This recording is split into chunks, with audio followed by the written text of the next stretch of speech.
Factually inaccurate. Morally correct. This is Babylon Bee Radio. Our top story.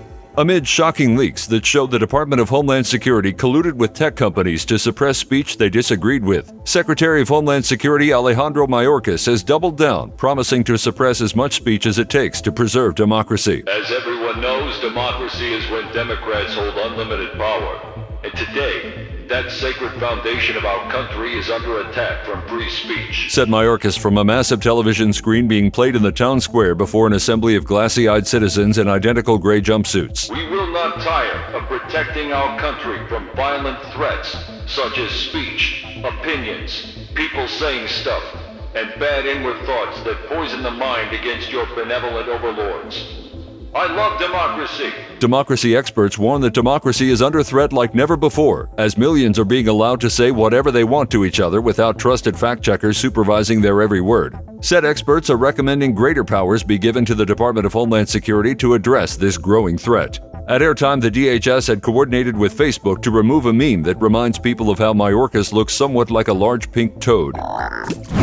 New Twitter CEO Elon Musk, in a bold and forceful statement against sharing harmful disinformation, has suspended one of the largest purveyors of fake news on the entire social network, the New York Times. Ever since 1904, when they declared people of color were an evolutionary missing link, and later in 1939 when they reported that Poland had invaded Nazi Germany, the New York Times has been one of the most insidious purveyors of harmful misinformation in our nation's history, said Musk while handing out pink slips to another 50 content moderators. Today, this scourge on our country has finally been diminished on this platform. The newspaper then published a scathing hit piece on Elon Musk, but nobody saw it as they'd been kicked off Twitter and no one reads newspapers anymore.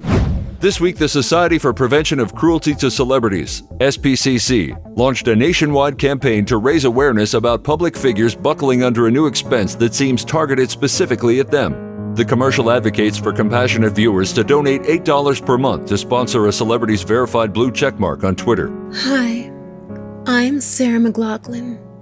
Please say you will be the answer for an innocent celebrity who is suffering right now from this cruel tax designed to reduce the status of high-status people. The $8 monthly charge for a verified blue checkmark on Twitter. McLachlan delivers her appeal directly into the camera in the new commercial, gently cradling a scraggly and ill-kempt Stephen King as he moans quietly over the soft crooning of In the Arms of an Angel. The commercial pans over several other destitute Twitter celebrities, including Congresswoman Alexandria Ocasio-Cortez, who holds out her hand with a poochy lip as a voiceover summarizes options for a one-time gift, monthly pledge, or the AOC package, where you, quote, pledge to make everything on Twitter free because, shouldn't it be about free speech anyways? As the commercial progresses, McLachlan enumerates the needs of wealthy online figures, including shelter, care, and being rescued from bullies who are making them pay a marginal amount for a marginal dose of online status. She even called out to, quote, any widows who may be listening by asking them to, quote, step out on faith and give their last $8 to a helpless Twitter celebrity stuck out in the cold. Since the commercial's airing, $16 has been raised. In a landmark bipartisan agreement, both Republican and Democrat leaders have agreed to accept the results of the 2022 election and not claim everything was rigged, as long as their side wins. I am proud that we can come together around the shared principle that we should not undermine American faith in our elections unless we lose, said Senate Majority Leader Chuck Schumer. If we can't agree to that, democracy is finished. It's also finished if we lose due to a rigged election. But we won't call it a rigged election unless we lose. Then we will. Democracy! Senator Mitch McConnell voiced his agreement from Juno Beach, Florida, where he was laying a batch of eggs in the sand. President Biden applauded the pact in a speech last night where he promised the American people it would take weeks and weeks to count all the ballots until they could be sure nothing was rigged or anything like that. We must guard against the 100 million mega fascists who want to steal our elections by winning them. Margot Wiggenflop, come here, little girl.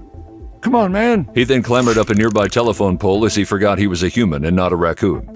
Following months of silence regarding threats and attacks against churches and pro-life groups, legacy corporate media outlets have confirmed that the attack on Paul Pelosi warrants resuming coverage of political violence. Spokespeople and the official social media accounts for NPR, The Washington Post, The New York Times, MSNBC, and other media outlets have confirmed that despite the interruption of covering January 6th violence to cover the attack on Paul Pelosi, they would resume their urgent insurrection coverage as soon as possible. CNN has already reinstated the January 6th death counter that it had temporarily removed to solemnize the attack on Paul Pelosi, vowing it would not, quote, pick and choose what political violence to cover, and citing the urgent need to cover all political violence without prejudice.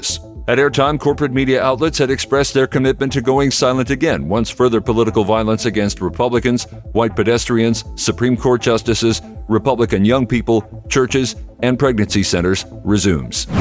Acknowledging past decisions that, while well-intended, were destructive and learning a ragtag team of rebels might win again, the Galactic Empire has proposed amnesty for anyone who may have gotten a little carried away and blown up several planets. This is supposed to be a happy galaxy.